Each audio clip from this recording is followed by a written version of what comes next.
আজকে আমরা রাজশাহী বিশ্ববিদ্যালয়ের ভর্তি পরীক্ষার 19-20 শিক্ষাবর্ষের একটা রিটেন প্রশ্ন সলভ করব। তো এই রিটেন প্রশ্নটা অনেক গুরুত্বপূর্ণ, চলো সেই রিটেন প্রশ্নটা আমরা খুব সহজেই সলভ করে ফেলি।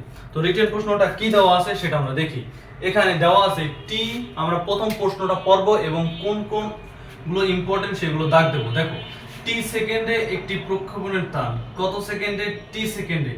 তার বিচরণকাল হলো পি, পি বিন্দুতে পৌঁছায়, বিচরণকাল পি বিন্দুতে পৌঁছাইছে।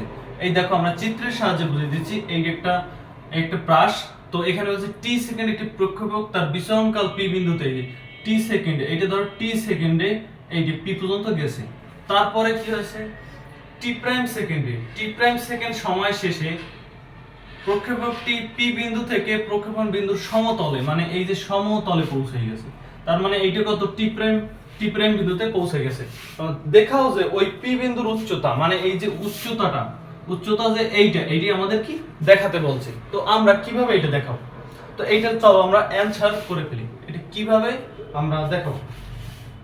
এখানে আমাদের একটা জিনিস জানতে হবে। দেখো, আমরা টি বিচরণকাল, ফুল যে বিচরণকাল কত হবে? টি হবে। এই যে ফুল, এখানে ফুল বিচরণকাল টি হবে। আর এখানে দুইটা ভাগে, প্রথম টি তম সেকেন্ডে, পরে হচ্ছে টি প্রাইম তম সেকেন্ডে। তো আমরা লিখতে পারি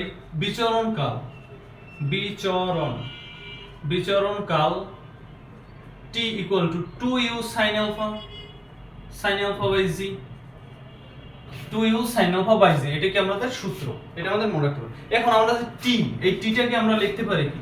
এই বিচরণকাল, প্রথম টি পরে টি প্রাইম, তার মানে আমরা লিখতে পারি T plus T prime equal to 2u sin alpha by z। এবার আমরা দেখো u sin alphaটা আমরা এখানে রাখবো, আর 2 আর g টাকে এই পাশে নিয়ে আসবো। তো নিয়ে আসি, তাহলে এই g উপরে গুণ হয়ে যাবে g into T prime plus হবে, নিচে হবে কি? নিচে হবে 2 ইকুয়াল টু কি? u sin alpha। এইটাকে আমরা এক নাম্বার দিয়ে রাখলাম। এরপর আমরা কি করব? এরপর আমরা একটা সূত্র জানি যে উচ্চতা আমাদের চাইছে কি, মেইন চেয়েছে কিন্তু এখানে উচ্চতা, পি বিন্দুর উচ্চতা চেয়েছে। আমরা জানি উচ্চতা কত? উচ্চতার সূত্র কি? উচ্চতা হচ্ছে, যদি আমাদের নরমাল উচ্চতা বলা হয় সেখানে হচ্ছে ut plus half gt square. তো এখানে কিন্তু উপরে উঠছে, তার মানে এটা হবে কি? Ut minus half gt square, যেহেতু এখানে উপরে উঠেছে তার জন্য।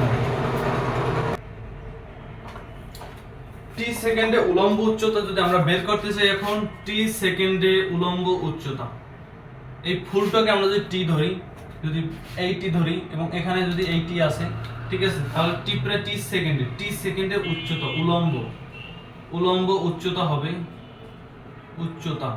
এখানে টি বলতে আমরা এই টিও ধরতে পারি, এই টি সেকেন্ডে উলম্ব উচ্চতা কত হবে? ঠিক আছে, তো এই উচ্চতা বের করার জন্য আমাদের বের করতে হবে এইচ।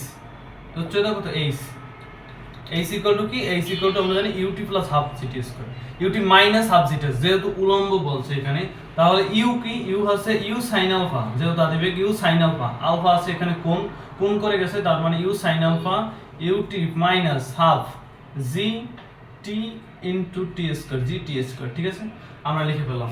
এরপর আমরা দেখো, এখানে আমরা টি তম সেকেন্ড টি সেকেন্ড দিলাম, ঠিক আছে। এবার উলম্ব উচ্চতা, এবার ইউ সাইন আলফা আমরা একটা সমীকরণ বের করে রাখছি, সেইটার সময় এইটা লিখতে পারি। তাহলে জি টু টি একটা আছে, আর একটা আছে কি? টি প্রাইম আছে, নিচে আছে কি? নিচে আছে 2 ইনটু আছে আবার টি মাইনাস হাফ জি টি স্কয়ার।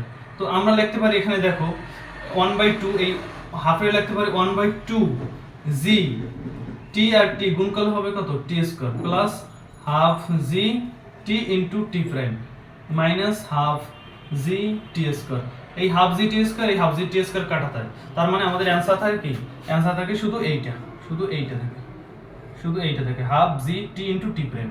আমাদের বের করতে বলছে কি? হাফ জি 2 ইনটু টি প্রাইম। ঠিক আছে, তাহলে আমাদের অ্যানসার হয়ে গেছে। তো রাজশাহী বোর্ডের এই রিটেন প্রশ্নটা খুবই গুরুত্বপূর্ণ, তো আমরা খুব সহজে এটা শেষ করে ফেললাম।